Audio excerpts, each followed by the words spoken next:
आप क्या सोच रहे हैं कि आप बाबर आजम को भेजेंगे, आप शाहीन अफरीदी को भेजेंगे, आप रिजवान को भेजेंगे, आप किसको भेजेंगे? आप इनको भेजने की बात करते हैं, आप भेज सकते हैं इनको। आपने हारिस रऊफ को बैन किया सिलेक्शन और सेंट्रल कॉन्ट्रैक्ट से, 3 हफ्तों के बाद आपको वापस लेना पड़ा। हारिस रऊफ न 13 चो। हाँ, खिलाड़ी कुछ अपनी दोस्ती जारी में भी है, इसमें भी कोई शक नहीं है, क्योंकि आपकी 1-2 मूव के बाद ग्रुपबंदी बनी, आपकी 1-2 मूव के बाद, ये पहली नहीं थी। ये वो खिलाड़ी थे जो एक दूसरे के लिए जान देने की बातें करते थे। आप एक दूसरे के दुश्मन बने हुए हैं, क्यों? आप कहना तीनों फॉर्मेट में कौन है, वो एक ही नाम आता है, जसप्रीत बुमराह। और मुझे पता लगा पिछले साल के वो तो पंजाबी है नाम से, मुझे बाद में पहले ध्यान नहीं था, बुमराह कहते थे, प्रॉपर पंजाबी और पंजाबी म्यूजिक सुनता है लड़का हमारा। That's good to know. And yeah, coming back to his bowling, जैसा ही दिल्ली से वापस आया है, स्ट्रेट अवे एशिया कप में जो उसने बॉलिंग की है वहां श्रीलंका में, उसके बाद जो वर्ल्ड कप में उसने बॉलिंग की है इंडिया में, it just swings the ball both ways. Left hand को इतना बाहर निकालते हैं यार फ्लैट विकेटों पे, that's incredible, that's phenomenal, that's why he is so good. And then yorker again very good, good variation, good pace, I mean just a complete bowler, incredible India. T20 tournaments में और Asia cup में आपके जो scores है ना बड़े competition में, world cup में आपकी 27 की एवरेज है और 112 का स्टैट है, आपके स्ट्राइक रेट है उसके बाबर आजम का। उसके बाद आपके जो स्कोर है बाबर आजम के, वो दुनिया में तीसरे नंबर पे आ रहे हैं, जो लूजिंग कोर्स में स्कोर है 1400 स्कोर है। तो ये स्टैट कौन से किंग के हैं, मुझे ये बताएं। ये किंग का मैं क्या करूंगा जब उसने मैच नहीं जितवा के देना है। आपने पूरी टीम को सोशल मीडिया के थ्रू टीम के अंदर रखा हुआ है, आपने पागल कर दिया पूरी आवाम को। आप अपने दोस्तों के साथ टीमें बना रहे हैं, आप अपने दोस्तों को टीम के अंदर रख रहे हैं। 40-40 मैच आपने अपने फ्रेंड्स को दे दिए हैं। अबे भाई 40 मैच इसको भी दे दो, ये इस उम्र में भी स्कोर कर देगा। इससे नुकसान आपने ये किया पाकिस्तान की क्रिकेट का। वो जो डोमेस्टिक का परफॉर्मर था वो वहीं पे मर गया, वो छोड़ के जा रहा है, वो यूएसए में जा रहा है, वो यूएई में जा रहा है, वो कह रहे हैं हमें तो मौका ही नहीं मिलता है। आपने पूरी क्रिकेट को तबाह कर दिया है। आप लीडर थे, एक आपके स्टैट्स इस तरह के हैं, उसके बाद आपने टीम अपनी नहीं बनाई। मिडिल ऑर्डर किसने बनाना था? एक जो लीडर होता है उसी ने अपनी टीम बनानी है ना। 5 साल से आप टीम बना रहे थे, लीड कर रहे थे, आपके पास एक मिडिल ऑर्डर का बैट्समैन नहीं है, आपके पास एक अभी तक ऑलराउंडर नहीं है, आपने किसी को बनने ही नहीं दिया। आपको सिर्फ टुल्ले चाहिए थे, सॉरी एक्सक्यूज माय वर्ड, आपको सिर्फ टुल्ले चाहिए थे कि जो आप ऊपर से 15 ओवर खेले और नीचे से आगे वो आंखें बंद करके मारते जाएं। इस तरह टीमें बनती थी नहीं, आपने बेड़ा गर्क करके रख दिया पूरा। और उसके बाद अब आप क्या करते हैं, आपने एजेंसियां रखी हुई हैं, आप लोग उनसे जो स्ट्रेटजीज बनाते हैं कि जब आप हार जाएं, वो क्या बाबर आजम बैट से छलांग मारने लगे थे, सद्दाम ने 4 दिन से रोटी नहीं खाई, वो शॉपिंग पे नहीं गया, वो जो है ना किसी का फोन नहीं उठा रहा। भाई सब ड्रामे हैं ये लोगों को, आप लोगों को पागल बनाया जा रहा है। ये जो टीम एजेंसीज इन्होंने रखी हुई है वो ये चीजें करती हैं, ये सिंपथीज के लिए करती हैं। तो आप मेरी बात सुने, जो जिस अवाम ने आपको इतना ऊपर उठा दिया, बिठा दिया, उनके साथ आप ये कर रहे हैं, आप उनको पागल बना रहे हैं। ऐसा नहीं। Misbah, you said that they couldn't handle the pressure. तो कहाँ था वो प्रेशर? 70 for 2 था, उसके बाद आपसे 120 नहीं हुआ। बिल्कुल, बहुत सारी चीजें हैं, क्योंकि आपने एक वर्ड में कहा तो एक वर्ड ऐसे ही नहीं आ जाता, उसके पीछे बहुत सारी चीजें होती हैं, बहुत सारे उसकी रीजंस होती हैं। वो जो इस किस्म की इनएबिलिटी आती है टीम में, उसके पीछे पूरा इवेंट्स होते हैं, जिसके बाद ऐसा होता है। आई थिंक जो आपके टॉप के बैट्समैन हैं, जिन्होंने हमेशा परफॉर्मेंसेस की हैं, एक्सपीरियंस हैं, they could not inspire the team. 30 overs तक गेम आपके हाथ में थी, and then it was just कि आपने उसको उसी तरह मैच को एंड तक लेके जाना है, कमांडिंग सिचुएशन में, few bad shots, irresponsible shots, and suddenly आपका बैटिंग ऑर्डर फिर हुई कि बिल्कुल क्लूलेस। जब प्रेशर पड़ता है तो ऐसे डिसीजन शुरू हो जाते हैं कि हम सडनली सोचते हैं कि जो पूरे टूर्नामेंट में खेला नहीं उसको ऊपर भेज दें, जिससे रन किए हुए जो मेन बैट्समैन है उसको रन बॉल पे भी नहीं भेज रहे। तो वो सारी जो चीजें हैं वो आपके सामने आ जाती हैं प्रेशर। और मैं तो शुरू से कह रहा हूँ कि आपका जो सिलेक्शन प्रोसेस था, जो आपकी टीम थी, वहीं से आपका काम शुरू हो गया। फिर उससे भी पीछे जाऊं, 3 चेयरमैन बदल गए, 3 मैनेजमेंट्स बदल गई, कप्तान बदला, फिर कप्तान वापस आया, फिर अचानक से वर्ल्ड कप से पहले जो हमेशा तजर्बे होते हैं कि ऐसे ऐसे प्लेयर आ गए सडनली, यानी कुछ ना कुछ हम इन्वेंट करने की कोशिश करते हैं, तो वो फिर ऐसे ही होता है, अनसर्टेनिटी होती है। और जो सिलेक्शन क्राइटेरिया है, मैं कहूंगा कि 15 आप ऐसे सिलेक्ट करते हैं कि 11 नहीं बन सकते उसमें से। देखिए, शुरू में जब उससे स्विंग नहीं हुआ तो वो है तो चालाक बॉलर, दुनिया का बेहतरीन बॉलर, छोटा रन अप है, डिफरेंट एक्शन है, पेस है। फिर वो उसने 1-2 चौके खाए हैं, फिर उसने इतनी मार भी नहीं खाई कि कम बैक ना हो सके उसका।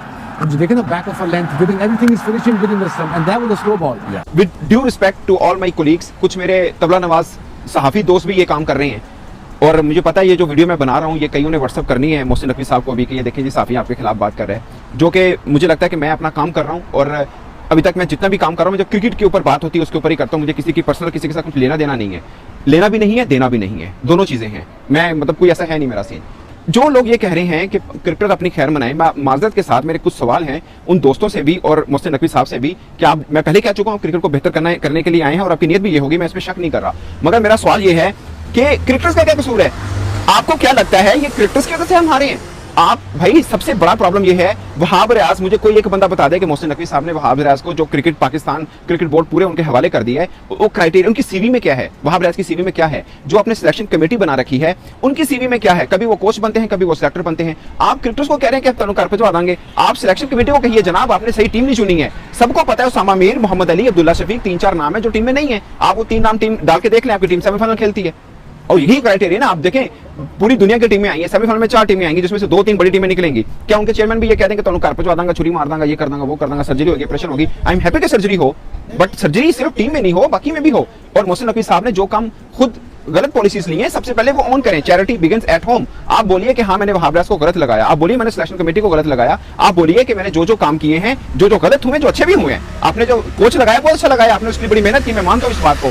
मतलब जो गलत है उसको आप भी मानिए कि ये चीजें गलत हुई है। वहाब रियाज ने पाकिस्तान क्रिकेट का जनाजा निकाला, आप इसको मानिए। ये बहुत से जो लोग तारीफ कर रहे हैं क्रिकेट बोर्ड की, वो ये मानते हैं कि वहाब रियाज ने पाकिस्तान क्रिकेट का जनाजा निकाला है। तो फिर उनको लगाने वाला कौन है? मैं तो नहीं हूं, मतलब मेरे कहने पे तो कोई नहीं आया। या ये जो टीम सिलेक्शन हुई है उसके ऊपर जो दस्तखत हुए हैं, ये मोहसिन नकवी साहब के हुए हैं। आपको अगर ये लगता है कि मोहसिन नकवी साहब आप एक दिन के अंदर पूरी पाकिस्तान क्रिकेट टीम ठीक कर देंगे, तो आप दीवाने का ख्वाब है आपका भाईजान। ये ठीक ऐसे नहीं होनी। आपने जो 3 माह लगाए हैं क्रिकेट टीम को यहां तक पहुंचाने में, 6 माह लगेंगे या शायद साल लगेगा वापस उस जगह पे लाने में जहां पे वो थी 3 माह पहले थी, उस जगह पे लाने के लिए। ये आपको सच कड़वा लगेगा माजरत के साथ, बट ये सच है, ऐसा ही होगा। आप जब 15 सिलेक्ट करते हैं तो सबसे पहले अपनी 11 बनाते हैं और फिर देखते हैं कि रीइंफोर्स कहां से करना है। जो 4 हमने एक्स्ट्रा डालने हैं, 5 फास्ट बॉलर, कोई फास्ट बॉलिंग ऑलराउंडर नहीं है। फिर आपका मिडिल ऑर्डर और लोअर मिडिल ऑर्डर स्ट्रगल कर रहा है, कोई बैकअप नहीं है उसका। हमने इवन सलमान याग को भी नहीं रखा, फिर इरफान खान नियाजी थे उसको भी नहीं रखा, तो हमारे पास कोई ऑप्शन ही नहीं है। फास्ट बॉलर हमें पास, जो हमारी स्ट्रेंथ होती है उसी का बैकअप होता है हमारे पास। जो हमारी जहां हमें प्रॉब्लम हो रही होती है वो उसका बैकअप हम नहीं रखते। तो ये वो सारी चीजें, फिर जो सिलेक्शन क्राइटेरिया है हमारे, पूरा पाकिस्तान इस बात पे मुत्तफिक था। सिर्फ सिलेक्टर नहीं मैं कहूँगा, सारे बातें करते स्किल होना चाहिए, स्किल स्किल स्किल स्किल नहीं होनी चाहिए क्रिकेट में भाई। स्किल बगैर फिटनेस के, मेंटल स्ट्रेंथ के कैसे आप जाके मतलब है कि परफॉर्म कर देंगे। थोड़ा सा प्रेशर पड़ा, भूल गए आप सब कुछ, जिस्म साथ नहीं दे रहा, दिमाग साथ नहीं दे रहा, तो कैसे परफॉर्म करेंगे। सो ये सबसे इंपॉर्टेंट चीज है, परफॉर्मिंग अंडर प्रेशर। क्या सिलेक्शन में कभी हमने ये सोचा है कि किस बंदा को। दोस्तों, इंडिया ने पाकिस्तान को हराकर T20 का मैच जीत लिया है और उस मैच में इंडिया की तरफ से 119 का स्कोर हुआ था और पाकिस्तान ने जवाब में 113 रन बनाए थे और इंडिया ने मैच जो है 6 रन से जीता था। और उस मैच के अंदर पाकिस्तान की तरफ से बॉलिंग बहुत ही अच्छी बॉलिंग हुई थी, लेकिन पाकिस्तान फिर भी ये जो है 119 का रन चेज नहीं कर पाया और 20 ओवर में से 113 रन नहीं बने। हालांकि पिच जो है न्यूयॉर्क की जो पिच है वो बैटिंग के लिए ज़्यादा अच्छी नहीं है, लेकिन बॉलर्स जो हैं उस पर अच्छा अपनी परफॉर्मेंस कर पाते हैं।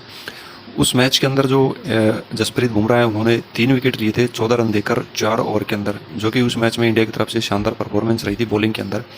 और जसप्रीत बुमराह अब जो है वर्ल्ड क्लास बॉलरों में सबसे टॉप के अंदर आने लग गया है, क्योंकि जसप्रीत बुमराह जैसी बॉलिंग और कोई कर नहीं पा रहा है।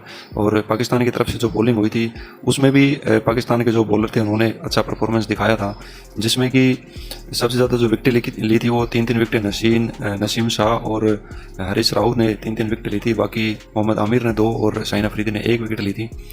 और जसप्रीत बुमराह ने 3 विकेट ली थी इंडिया की तरफ से और 2 विकेट ली थी हार्दिक पांड्या ने, 1 विकेट अक्षर पटेल ने और हर्षदीप सिंह ने भी 1 विकेट ली थी। तो ये मैच पाकिस्तान जो है हार गया और इंडिया की तरफ से जो बैटिंग हुई थी उसके अंदर जो है ऋषभ पंत ने जो सबसे ज़्यादा स्कोर किया था 42 रन का, और उसी की बदौलत आप समझ सकते हैं कि उसी की बल्लेबाजी की वजह से जो इंडिया ने ये मैच जीता है। अब पाकिस्तान के सामने जो मैचेज है वो कनाडा के हैं, मतलब जितने भी मैचेज आएंगे उसमें पाकिस्तान की जो परफॉर्मेंस रही वो देखना है कि कैसी रहती है।